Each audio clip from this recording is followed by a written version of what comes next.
The Korean War, the forgotten war that froze the world in place. 5 years after the end of the Second World War, the world was already standing at the edge of another conflict. The ruins of Europe were still smoking in memory, cities were still being rebuilt, families were still counting their dead, the graves were still fresh, and yet the peace that followed 1945 did not feel like peace for long. It felt like a pause, a silence between storms. The old enemy had fallen, Nazi Germany was gone, Imperial Japan had surrendered, but from the ashes of that war, two new giants had risen. The United States and the Soviet Union. They had fought on the same side against Hitler. They had met as allies at conferences and divided the defeated world between them. But now, their alliance was fading. Suspicion replaced cooperation. Military occupation turned into political rivalry. Europe was divided. Germany was divided. Berlin was divided. And far away in East Asia, another division was taking shape on a narrow peninsula between China, Japan, and the Pacific Ocean. Korea. The Korean War is sometimes called the Forgotten War. It came after the Second World War and before Vietnam. It never ended with a grand victory parade. It never ended with a formal peace treaty. Its battle lines shifted violently, then froze almost where they began. But forgotten does not mean unimportant. Because in Korea, the Cold War turned hot for the first time on a massive scale. In Korea, the United States and China fought directly. The United Nations went to war. The Soviet Union watched, supplied, advised, and secretly supported. A local civil war became an international crisis. And for 3 years, the Korean peninsula was torn apart by invasion, retreat, counterattack, bombing, freezing weather, and terrible suffering. It was a war of sudden disasters, a war of impossible recoveries, a war in which both sides came close to total victory. And both sides came close to total defeat. To understand it, we must go back before the first shots of 1950, before the tanks crossed the border, before Seoul fell, before Chinese soldiers moved silently through the mountains. We must return to the final days of the Second World War. Because Korea's tragedy did not begin with a single invasion. It began with liberation, and with a line drawn across a map. For 35 years, Korea had lived under Japanese rule. In 1910, Japan formally annexed Korea, ending the independence of a nation with a long history, a distinct language, culture, royal tradition, and identity. Under Japanese occupation, Korea was transformed by force. Railways were built, industry expanded, but this development served the empire, not the Korean people. Koreans were pressured to speak Japanese. Korean history was suppressed. Korean names were replaced. Schools taught loyalty to the Japanese emperor. Political opposition was crushed. Many Koreans were forced into labor. Many were drafted into Japan's war machine. Resistance survived, but at great cost. Some Koreans organized independence movements abroad. Some fought as guerrillas in Manchuria. Some joined communist movements. Others looked toward the United States or China for support. All hoped that one day Japanese rule would end. That day finally came in August 1945. Japan was collapsing. The United States had dropped atomic bombs on Hiroshima and Nagasaki.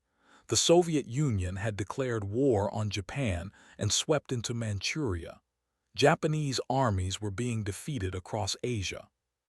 And with the surrender of Japan, Korea was suddenly free.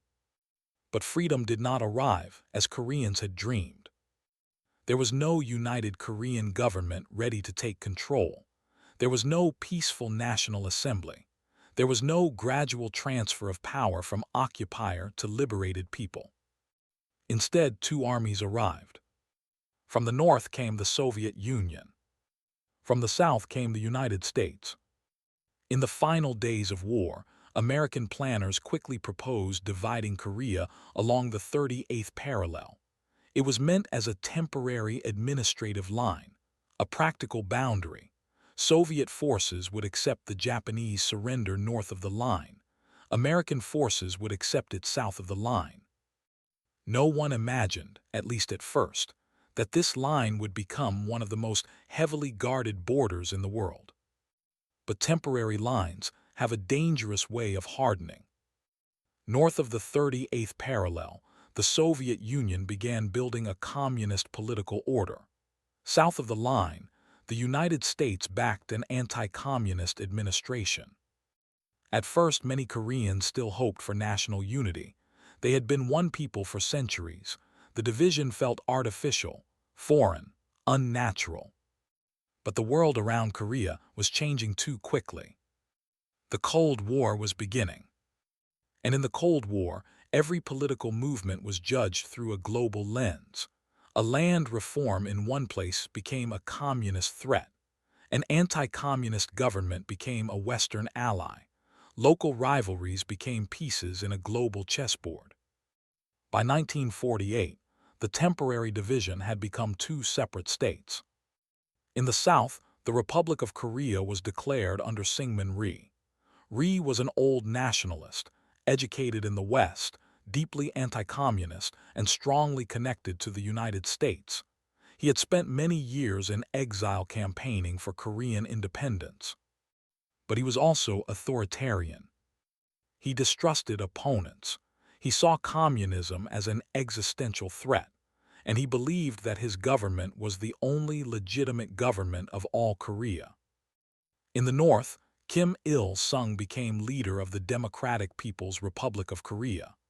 Kim had built a reputation as a guerrilla fighter against Japan.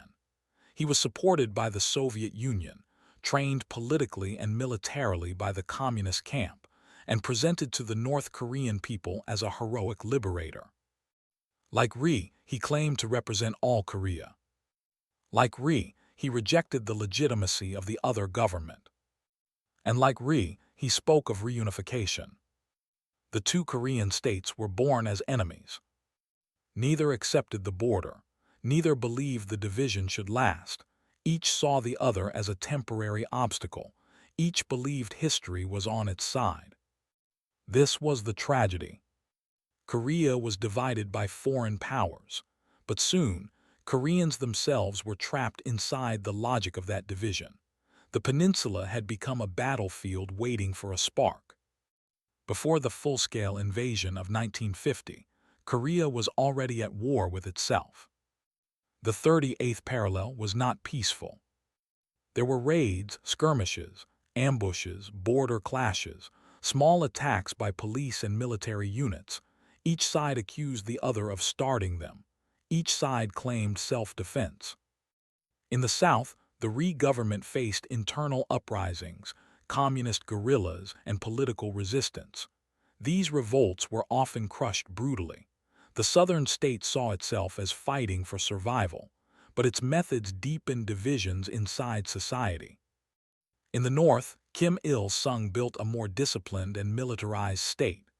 The North Korean Army, known as the Korean People's Army, grew under Soviet supervision. Its soldiers were trained, equipped, and politically prepared. Many of its officers and men had experience from anti-Japanese guerrilla warfare or from the Chinese Civil War. This mattered greatly. A soldier who has already fought knows how to move, how to endure fear, how to obey under fire, and how to survive chaos. North Korea had many such men. South Korea did not have the same advantage. The South Korean Army, the Republic of Korea Army, was large enough on paper but weak in equipment. It had no tanks, few aircraft, limited artillery, not enough anti-tank weapons. And while some units were competent and aggressive, the army as a whole was not prepared to stop a major armored invasion. The United States did not want Syngman Rhee launching his own war northward, so it limited the kinds of weapons supplied to the South. The result was dangerous. South Korea was expected to defend itself, but it was not given the tools to defeat a tank-led invasion. Meanwhile, Kim Il-sung grew increasingly impatient. He wanted to reunify Korea by force. He believed the South was weak. He believed the Rhee government was unpopular. He believed that if the North Korean army moved fast, Seoul would fall, the South Korean state would collapse, and the war would be over before the United States could respond. But Kim needed approval. North Korea depended heavily on the Soviet Union. So Kim turned to Stalin. At first, Stalin hesitated. He was cautious. The Soviet Union had emerged from the Second World War victorious but devastated.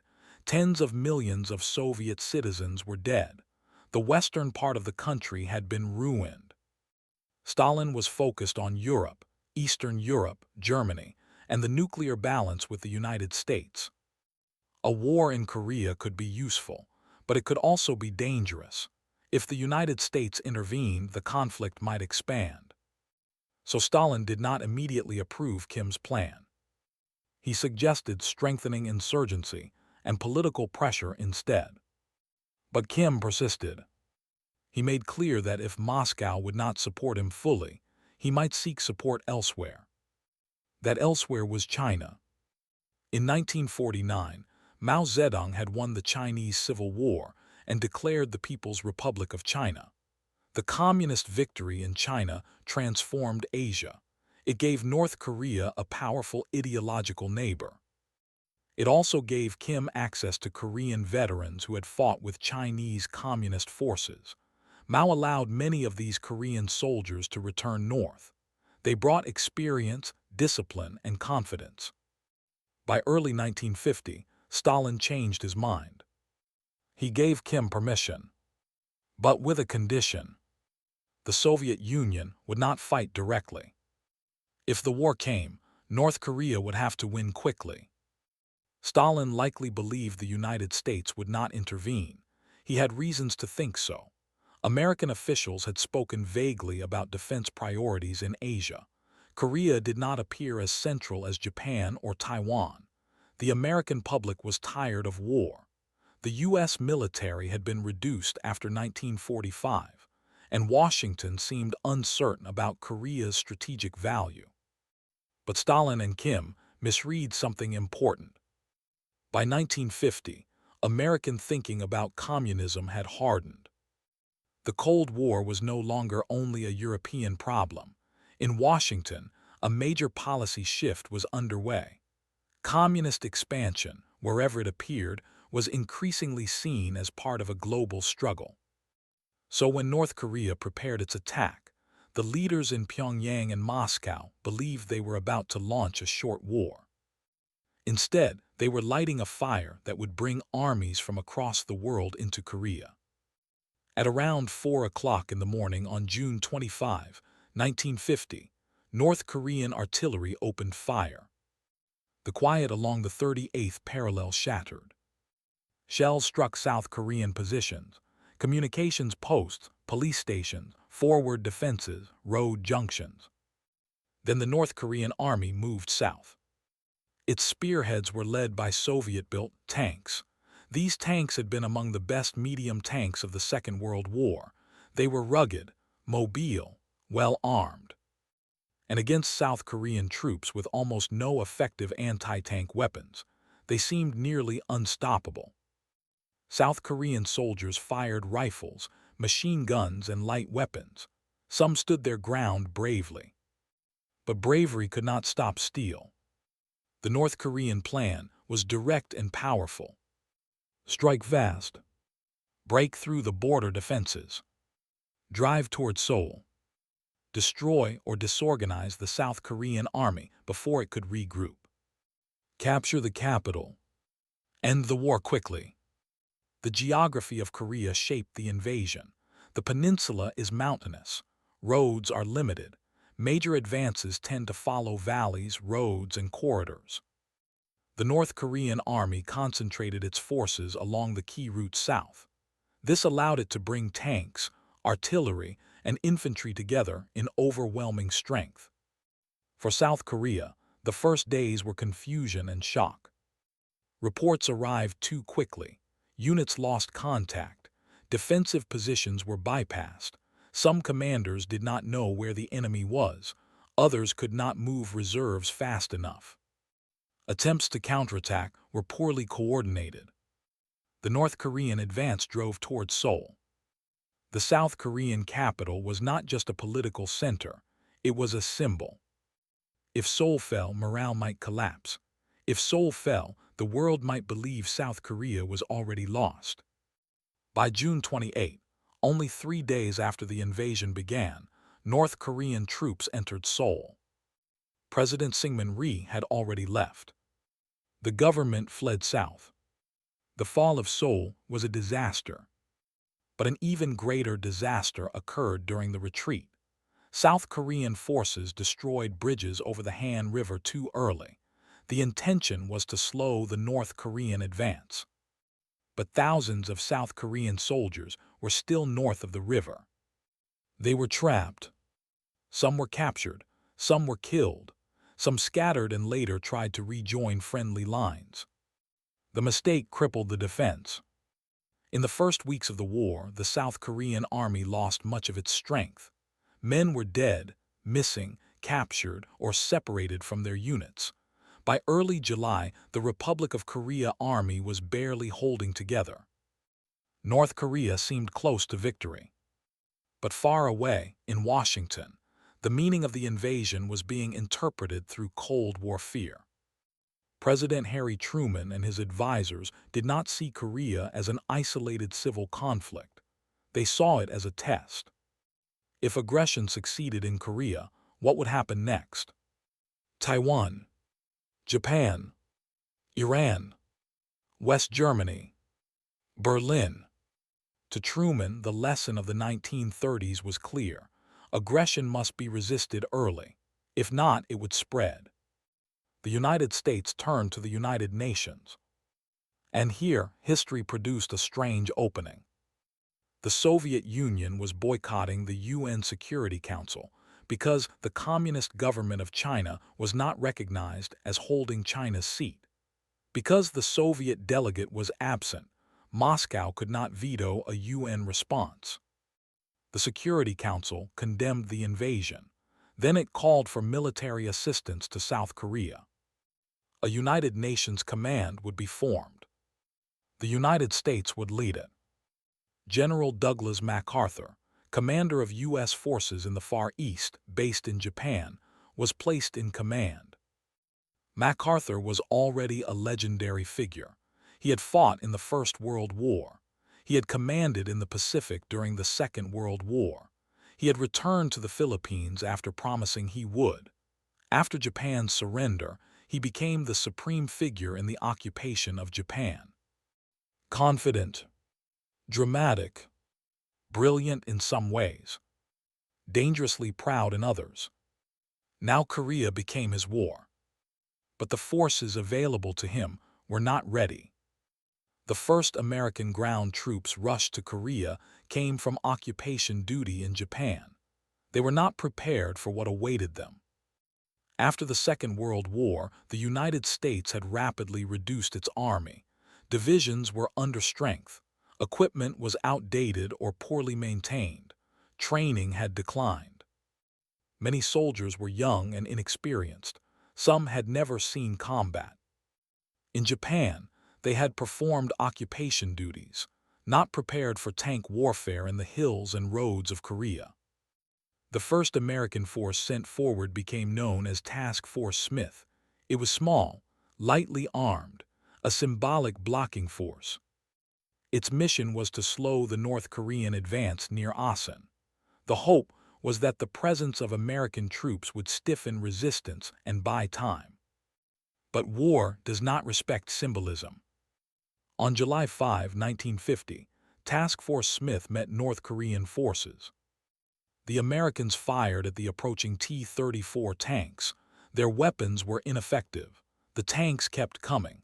North Korean infantry followed. The Americans fought, but they were outgunned, outnumbered, and unsupported. The position collapsed. Task Force Smith was defeated. It was a harsh lesson. The United States was now in the Korean War, but its army had not yet recovered the strength, discipline, and readiness it would need. Through July, the retreat continued. North Korean troops pushed south. American units tried to delay them at roadblocks, towns, hills, and river crossings. Some fought bravely, some broke under pressure. The U.S. 24th Infantry Division was battered in the fighting around Tajin. Its commander, Major General William Dean, was eventually captured. The North Korean army seemed unstoppable. But it was not invincible. Every mile south stretched its supply lines. Every battle cost men and equipment. Every air attack from UN aircraft damaged transport, bridges, and columns. The North Korean attack had been designed for speed. If it could win quickly, it might succeed. If it slowed, the balance might change. By August 1950, UN and South Korean forces had been pushed into the southeast corner of the peninsula. There, around the port city of Pusan, they formed a final defensive line. The Pusan Perimeter.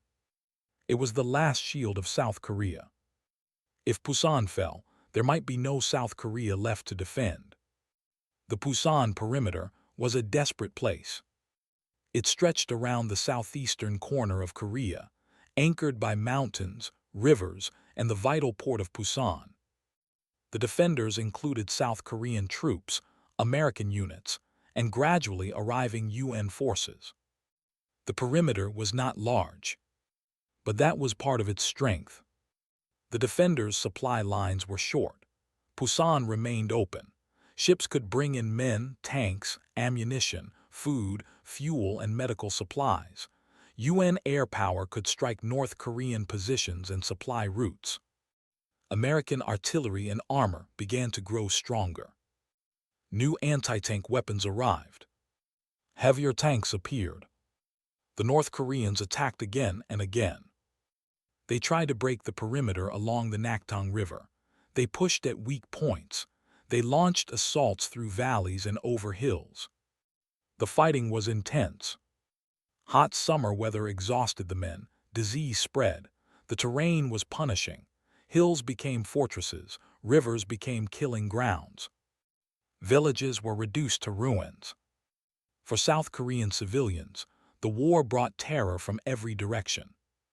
Refugees moved along roads, carrying children, bundles, food, and whatever they could save. But the movement of refugees also created fear among UN troops. There were concerns that North Korean infiltrators might hide among civilians.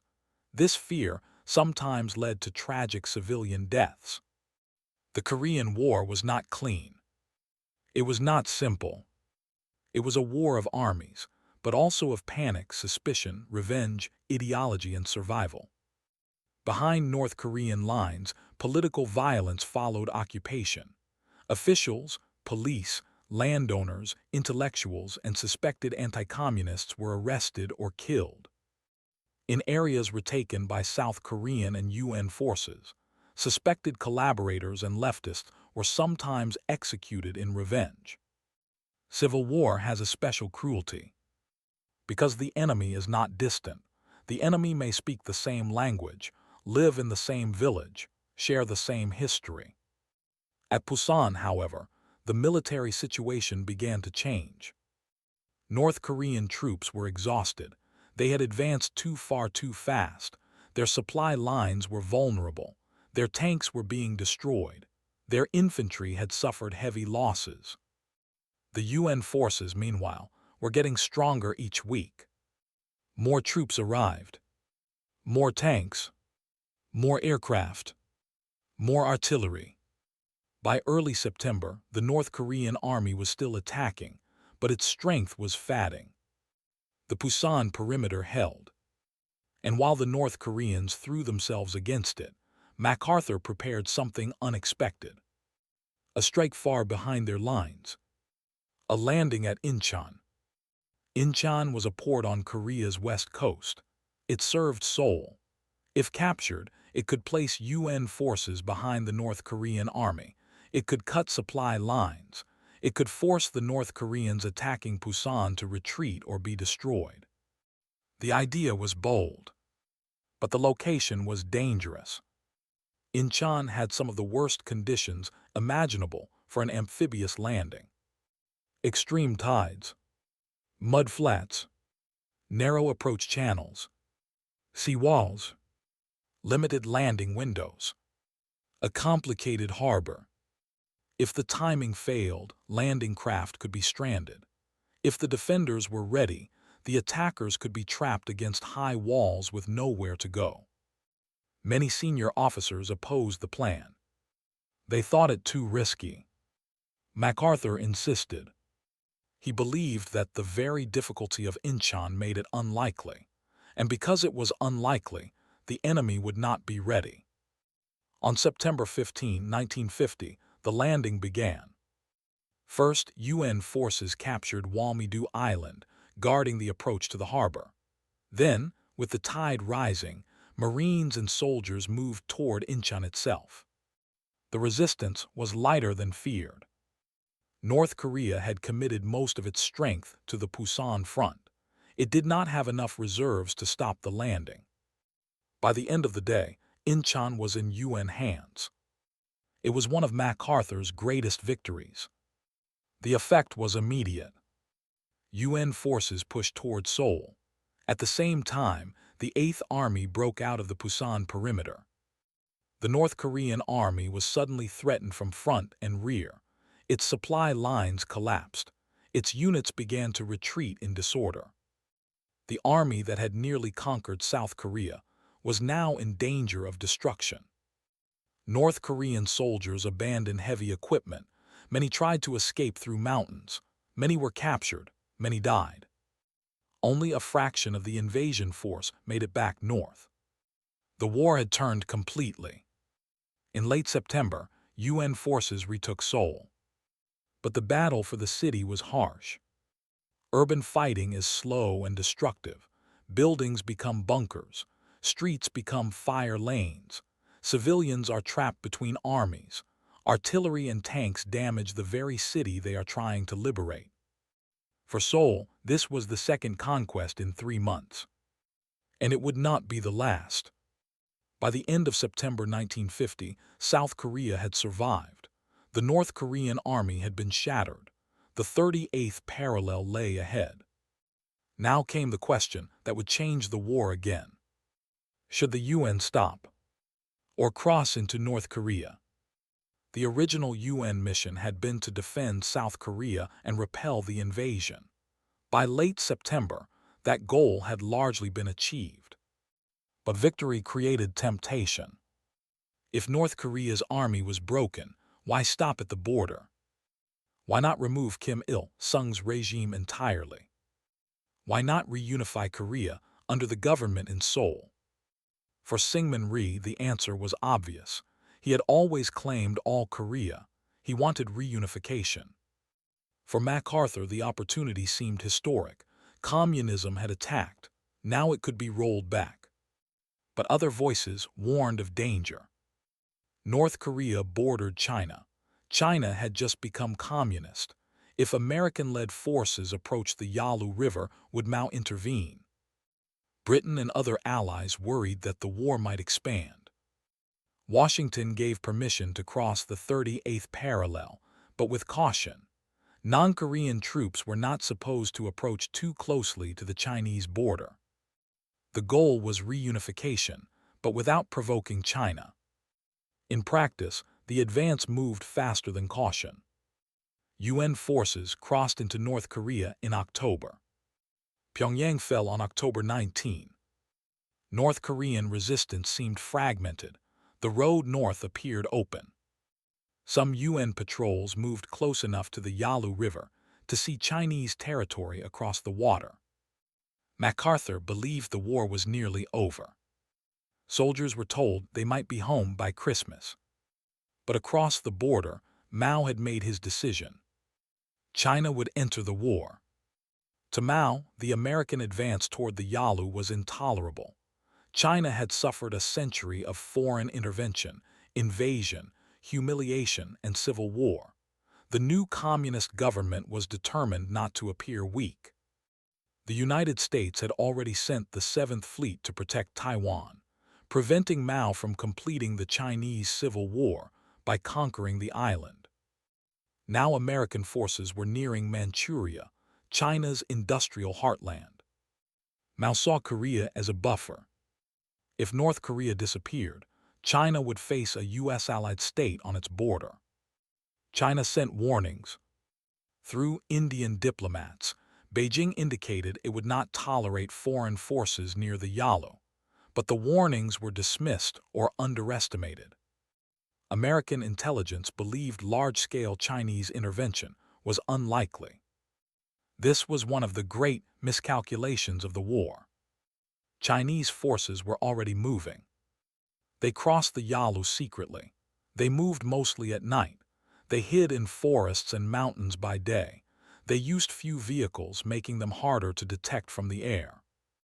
They carried light weapons, mortars, grenades, and machine guns. They lacked heavy artillery and armor compared with UN forces.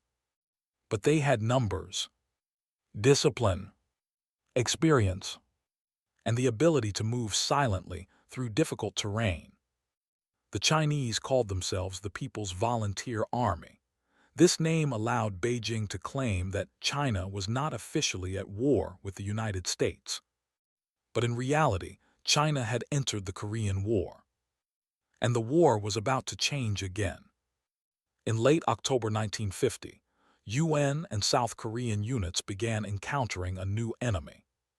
Chinese soldiers struck near Unsan. The attacks were sudden, often at night. Bugles and whistles sounded in the darkness. Chinese units infiltrated around flanks and rear positions. They cut roads. They surrounded isolated units. They attacked from unexpected directions. For soldiers who had believed the war was nearly over, the shock was profound. The U.S. 8th Cavalry Regiment and South Korean units suffered heavy losses. Some positions collapsed. Some units fought their way out. Others were overrun. The Chinese attacks were frightening not only because of their force, but because of their mystery. How many Chinese were there? Were these only volunteers? A warning force? Or the beginning of a massive intervention? Then, after several days of fighting, the Chinese seemed to disappear. The attack stopped. This was deliberate.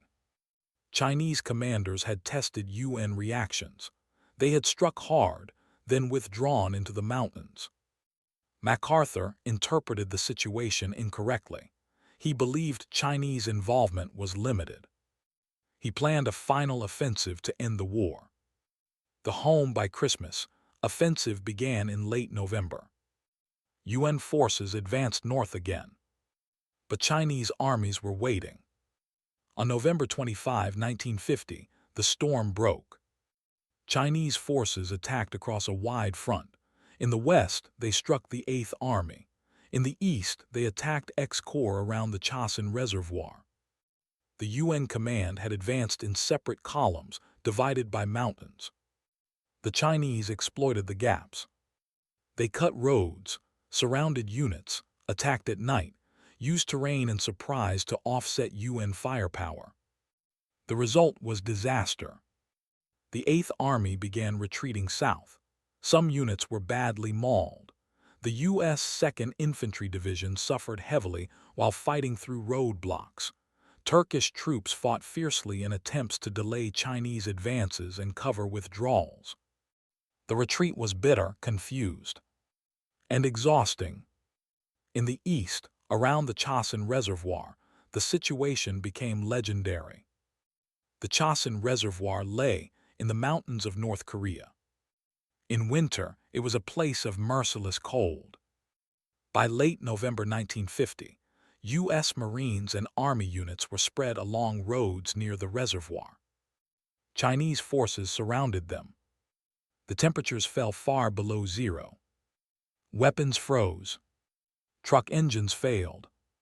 Medical supplies froze. Canteens froze. Blood froze on bandages. Wounded men suffered frostbite before they could be evacuated. The Chinese attacked night after night. They came through snow, darkness, and hills. They blew bugles.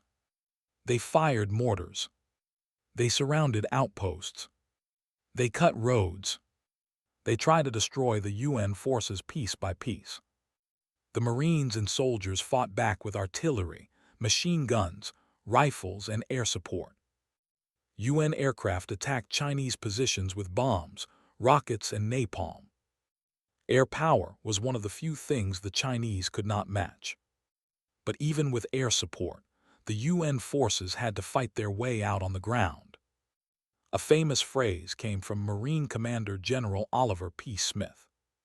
When asked about retreat, he said they were not retreating, they were attacking in a different direction. It was more than a joke.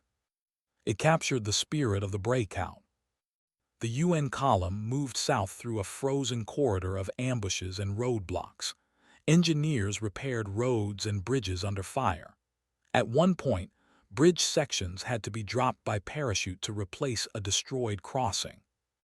The wounded were carried. Vehicles were abandoned when they could no longer move. Men marched with frozen feet. Some fell and did not rise. The Chinese also suffered terribly. Many lacked winter clothing. Many froze in their positions. Some units lost more men to cold than to bullets. The battle was a nightmare for both sides. Eventually, the UN forces reached the port of Hungnam. There, one of the great evacuations of the war took place.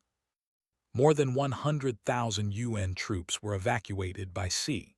Tens of thousands of North Korean civilians also fled with them, fearing communist rule or reprisals. Ships carried soldiers, vehicles, supplies, and refugees away from the collapsing front. Then the port was destroyed. The campaign in North Korea was over. MacArthur's march to the Yalu had ended in retreat. The war was no longer a UN offensive. It was a struggle to avoid disaster.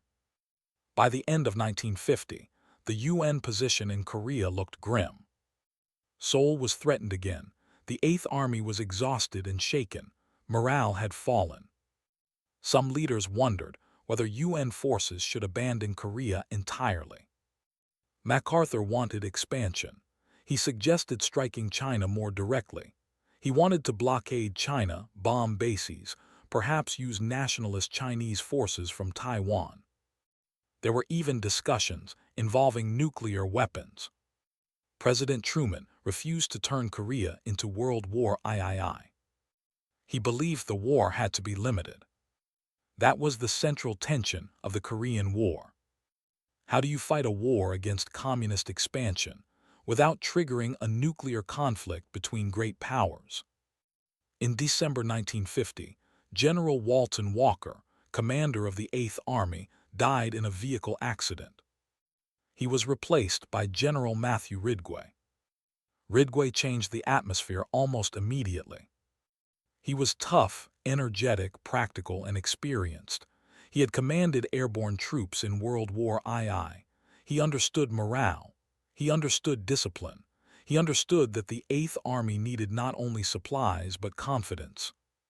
Ridgway visited frontline units. He demanded better patrols, better defensive positions, better coordination. He emphasized artillery, air support, all-around defense, infantry fighting away from roads. He knew that Chinese forces were dangerous, but also limited. They could move well at night. They could infiltrate. They could surround. But they had weak logistics, limited heavy weapons, limited ability to sustain long offensives. The Chinese army had advanced deep into Korea, but at enormous cost. Its supply lines were stretched. Its soldiers carried food and ammunition by hand or pack animal. UN aircraft attacked routes by day. Winter punished everyone. In January 1951, Seoul fell again. The South Korean capital changed hands for the third time. But the Chinese and North Korean advance was running out of strength. Ridgway prepared counterattacks. Slowly, methodically, UN forces moved north. They used firepower carefully. They did not rush blindly. They punished Chinese attacks with artillery and airstrikes. In March 1951, Seoul was recaptured. For the fourth time in less than a year, the city changed hands. By spring, the front had returned near the 38th parallel. The war had come almost full circle. North Korea had nearly conquered the South. Then the UN had nearly conquered the North. Then China had nearly driven the UN out. Now both sides stood again, near the line where it had all begun. The dream of quick victory had died. Douglas MacArthur remained, convinced that the war should be expanded. He did not accept a limited war.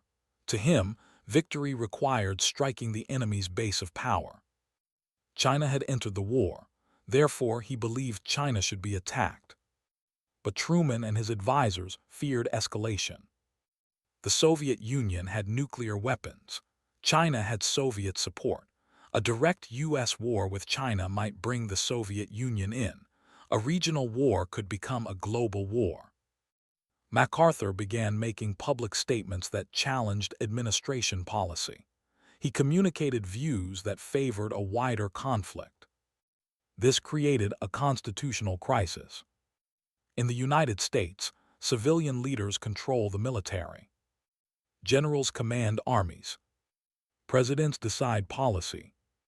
On April 11, 1951, Truman removed MacArthur from command. It was a shocking decision. MacArthur was a national hero. Many Americans were outraged. When he returned to the United States, he received huge public welcomes. He spoke to Congress and declared that old soldiers never die, they just fade away. But Truman's decision held. The war would remain limited. General Rhee replaced MacArthur as overall commander. The goal was no longer total victory. The goal was a stable front and a negotiated settlement. This was frustrating, messy, unsatisfying. But in the nuclear age, it was also a new kind of war. A war fought not to destroy the enemy completely, but to prevent a larger catastrophe.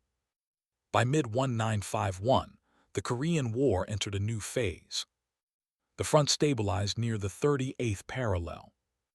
The war became less mobile, less dramatic on maps, but no less deadly for the soldiers.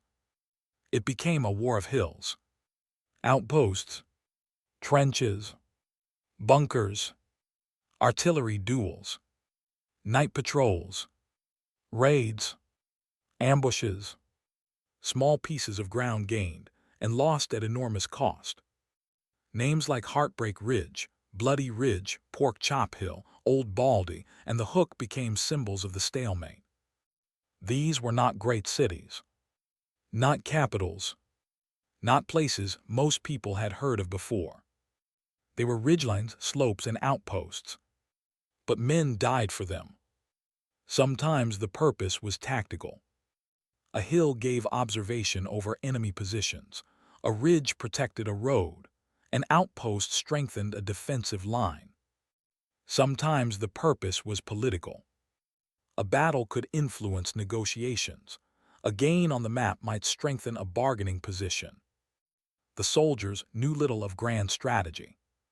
They knew the cold, the mud, the shelling, the fear of night attacks, the sound of Chinese bugles, the rumble of artillery, the waiting. In the air, another war unfolded. Soviet-made MiG-15 jets appeared over North Korea. They were fast, modern, and dangerous. The United States responded with the F-86 Sabre. In an area known as MiG Alley, jet fighters fought high above the Yalu region. Many MiGs were flown by Soviet pilots, though officially the Soviet Union denied direct combat involvement. This was one of the strange features of the Korean War. The superpowers were fighting each other indirectly, sometimes directly in the sky, but carefully avoiding open acknowledgement that might lead to wider war. On the ground, negotiations began in July 1951. At first in Kaesong, later at Panmunjom. But talks were slow, suspicious, frustrating. Both sides used the battlefield to pressure the negotiating table. One of the hardest issues was prisoners of war. The UN argued that prisoners should not be forced to return to communist countries if they did not want to. China and North Korea demanded full repatriation. This issue delayed peace for many months. Meanwhile, the Korean people continued to suffer. The peninsula was devastated, cities were bombed, villages destroyed, families displaced, farmland ruined, millions became refugees. Civilian casualties were enormous. The war had started as a struggle over who would rule Korea. But ordinary Koreans paid the heaviest price. By 1953, the war had become exhausting for everyone. China had suffered enormous losses. North Korea was devastated. South Korea had survived but was badly damaged. The United States had prevented communist conquest of the South, but had not unified Korea. The UN coalition remained in place, but many member countries wanted an end. In the United States, Dwight D. Eisenhower became president in January 1953. He had promised to seek a conclusion to the war. Then, in March 1953, Joseph Stalin died. His death changed the diplomatic atmosphere. The new Soviet leadership had less appetite for continuing the war indefinitely. China, too, had reasons to settle. Its army had proven itself against the United States, but the cost was high. The United States also hinted at escalation. There were nuclear threats and discussions about stronger measures if negotiations failed. Historians still debate how important these threats were. But combined with military exhaustion, Stalin's death, and political pressure, they helped move the war toward an armistice. The fighting did not stop immediately. In the final months, battles continued. Men still died for hills, bunkers, and outposts. The tragedy of war is that even when peace is near, death does not pause. Finally, on July 27, 1953, an armistice was signed. Not a peace treaty. An armistice. A ceasefire. The agreement was signed by representatives of the UN Command, North Korea, and China. South Korea's Syngman Rhee refused to sign. He still wanted reunification. He accepted the armistice only under heavy American pressure. The agreement created the Demilitarized Zone. The DMZ.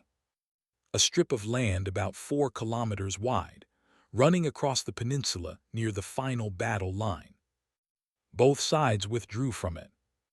In theory, it was demilitarized. In reality, it became one of the most heavily guarded frontiers in the world. The war stopped, but it did not officially end. No peace treaty was signed. Korea remained divided. The line drawn hastily in 1945 had survived invasion, counter-invasion, Chinese intervention, UN intervention, and 3 years of war. After all the destruction, the border remained close to where it had begun. The cost of the Korean War was staggering. South Korea suffered hundreds of thousands of military casualties. The United States lost nearly 37,000 dead. Other UN nations lost thousands more. Chinese and North Korean losses were immense. The exact numbers remain debated, but they were enormous. Civilian suffering was even greater. Millions of Korean civilians were killed, wounded, displaced, or missing. Cities changed hands multiple times. Seoul was captured, recaptured, lost, and recaptured again. Bombing devastated North Korean cities. Villages across the peninsula were burned or abandoned. Families fled with nothing. Children were orphaned. Homes vanished. And perhaps the deepest wound was separation. Families were split by the border. Parents on one side, children on the other, brothers and sisters divided, husbands and wives separated. Many believed they would meet again soon. They did not. Years became decades. Decades became lifetimes. The Korean War froze a national division into human grief. For the United States, the war reshaped Cold War policy. It confirmed the American commitment to containment. It strengthened U.S. military presence in Asia. It increased defense spending. It helped make Japan a major American base and economic partner. It contributed to the militarization of the Cold War. For China, the war was both costly and symbolic. China had fought the United States to a standstill. This gave the new communist government prestige, but the casualties and economic burden were heavy. For the Soviet Union, the war weakened American resources and tested Western unity without direct Soviet ground involvement. For the United Nations, Korea was its first major military action. It showed that the UN could act collectively, but also that such action depended heavily on American power. For Korea, the legacy was immediate and permanent. Two states survived. South Korea, poor and devastated, would later transform into a major industrial democracy. North Korea, also ruined, would become one of the most isolated and militarized states in the world. The war ended in a ceasefire, but the conflict remained alive. In border incidents, propaganda, military buildup, nuclear tensions, and the constant presence of armies facing each other across the DMZ. The Korean War began with the dream of reunification by force. Kim Il-sung believed the South would collapse quickly. Syngman Rhee believed his government was the true Korea. Stalin believed the United States might stay out. Mao believed China could not allow hostile forces on its border. Truman believed aggression had to be resisted before it spread. Each leader saw the war through a different fear, a different ambition, a different memory. And between them lay the Korean people, a people liberated from Japan, only to be divided by the Cold War. A people promised unity, only to receive borders. A people who paid for the strategies of great powers with their homes, cities, families, and lives. The Korean War did not end like the Second World War. There was no unconditional surrender. No fallen capital that ended everything. No single victory parade. No peace treaty. Instead, there was a line, a ceasefire, a demilitarized zone, a silence guarded by guns. That is why the Korean War feels unfinished. Because it is. The guns stopped in 1953. But the war itself was only paused. Along the DMZ, soldiers still watch one another across wire, mines, watchtowers, and empty ground. Nature has returned strangely to that strip of land. Birds fly over minefields. Trees grow where villages once stood. Mist settles over hills where men fought and froze. It can look peaceful, but beneath that quiet lies one of the most dangerous borders on Earth. The Korean War teaches a hard lesson. Some wars begin because leaders believe victory will be quick, because they imagine the enemy will collapse, because they underestimate the will of others, because they think force can solve division. But force did not reunify Korea. It deepened the division. It turned a political border into a scar, a temporary line into a permanent wound, a civil conflict into a global Cold War battlefield. And more than 70 years later, the peninsula still waits. Two Koreas, two systems, two histories, one people divided. The Korean War may be called forgotten, but history has not forgotten it. The soldiers who fought in the snow did not forget. The refugees who crossed broken roads did not forget. The families separated by the border did not forget.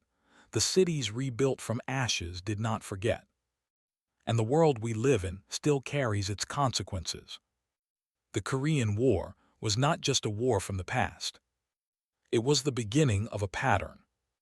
Limited wars under the shadow of nuclear weapons, proxy conflicts between great powers, military interventions justified by ideology, armies fighting not for total victory but for position, pressure, and survival. It was a war of the Cold War. A war that warned the world what the nuclear age would look like. Not always one final explosion, but smaller fires burning dangerously close to the edge. And so, in the quiet night over Korea, the lesson remains. Peace is more than the absence of gunfire. A ceasefire is not the same as healing. A border can stop armies, but it cannot easily mend a nation. The Korean War froze the peninsula in place. And still, beneath that frozen line, history waits.